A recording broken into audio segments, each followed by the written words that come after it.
Hello, everyone. This is Rozani. Here are a few ornaments of winter that I was working on last year, and I continue to work on them, putting finishing touches here and there, like this little guy. These are my little elves and gnomes. These are quite small, but they can be made in different sizes. I used liquid starch and different types of paper. Take a look at these gnomes. I really textured these up. These are a little larger and fit in the palm of my hand. I love creating woodsy, wintry accessories for my gnomes and elves.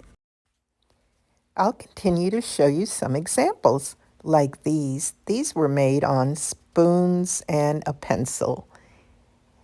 And moving right along, here are some of my elves that I've made in the past. You could find links to these in my playlists. There'll be a link in my description.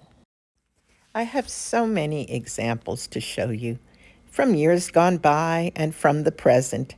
There's usually a work or two in progress all year round. So I just keep on creating. I hope my papier mâché gnomes and elves will inspire you to create some of your own. Imagine some of the wonderful creatures that you can create using papier mâché. Thank you, everyone, for lending an ear, stopping by. Please say hi if you get a chance, and take care of yourselves. Stay warm and cozy during these cold winters. See you next time. Bye for now.